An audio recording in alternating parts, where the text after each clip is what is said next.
So in 2008 we would have Saw 5. Still think this is one of the coolest DVD covers. You thought it was over, but the games have just begun.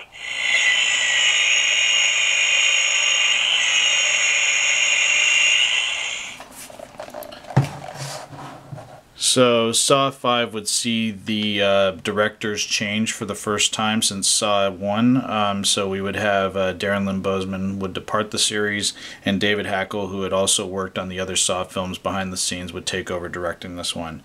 The synopsis for Saw 5 is that following Jigsaw's grisly demise, Mark Hoffman, the final apprentice to the serial killer, is deemed a hero. Meanwhile, Agent Strom continues to track Hoffman while another group of strangers are put through a series of gruesome traps. For some reason, a lot of people do dump on this film, and I still do not understand why.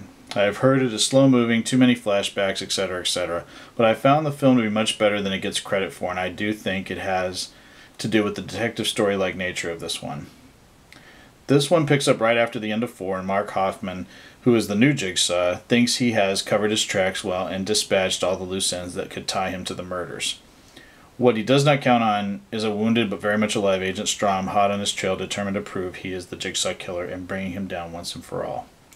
The film worked for me because you get to see how Hoffman and John Kramer met and what led to their confrontation. It actually made me like the Hoffman character a lot more, knowing what motive was behind his madness. I also really like Scott Patterson as Agent Strom in this film much more than I liked him in Part 4.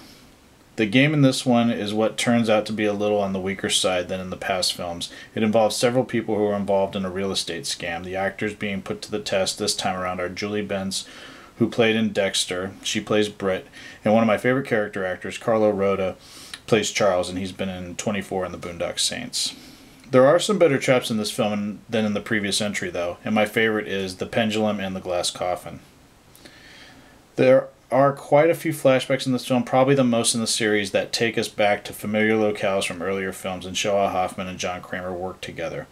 However, I liked how this was done because it coincided with Strom going through the Jigsaw case files. Also, the ending is one of my favorites in the series. The final shock was a good one. Good film, not perfect, but much better than Part 4.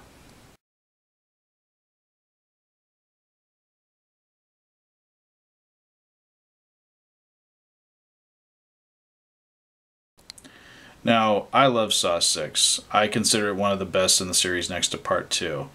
And I think it's because the film did something that no other horror film I can recall has done, and that is that it took on the healthcare industry in this country, and it did it so in a way that was not preachy.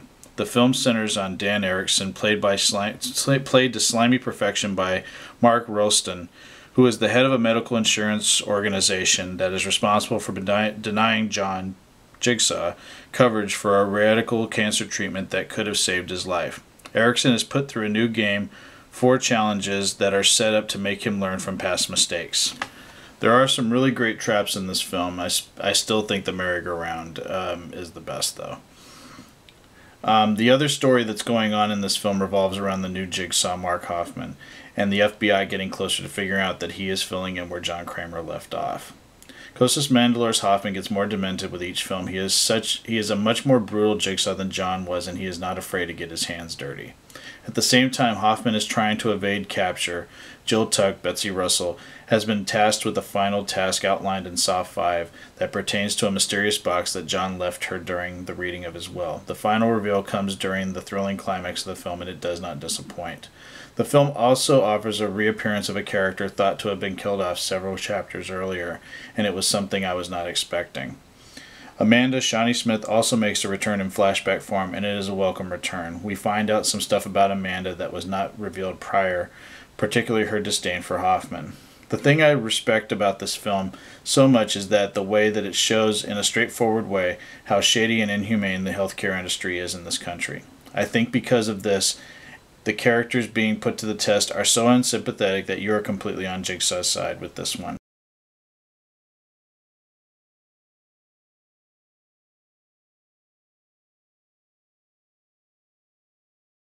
This one is as a deadly battle rages over Jigsaw's brutal legacy, a group of Jigsaw survivors gather to seek the support of self-help guru and fellow survivor Bobby Dagan, a man whose own dark secrets unleash a new wave of terror.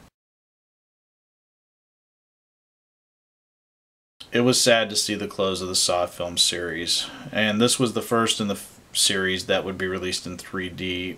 I didn't really think it was needed. Some of the 3D effects came off great for some of the traps, and others it just fell flat. I do not like this film as much as 6. I do think it is a fitting conclusion for now to the series and does tie up all the loose ends.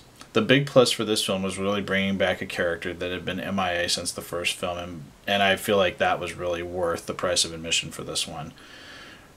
It really brought the whole thing full circle for me. The bulk of the story focuses on Bobby Dagan, played by Sean Patrick Flannery, a survivor of Jigsaw who is being truly tested after being kidnapped from a promotional experience for his book, which details how he survived and how it changed his life. At the same time, Mark Hoffman is looking for Joe Tuck, who left him for dead at the end of Part 6. Jill has sought out Detective Matt Gibson, played by Chad Donnelly, for protection. The traps in this last film are some of the best and most over-the-top ones in the series. I think this may have been done because of the film being set up for 3D. The glass box at the beginning of the film, as well as the one at the junkyard, are the standouts for me. The one that disturbed me the most was the one where a woman was strapped to a device and the key was tied to a piece of string that was down her throat with a fishhook on the end. So since this is the last Saw film, supposedly, I will not give any more away than that I already have. I do think it's a fitting conclusion to the series that they really are stopping at 7. It really does tie a pretty bow around this series, and I am satisfied.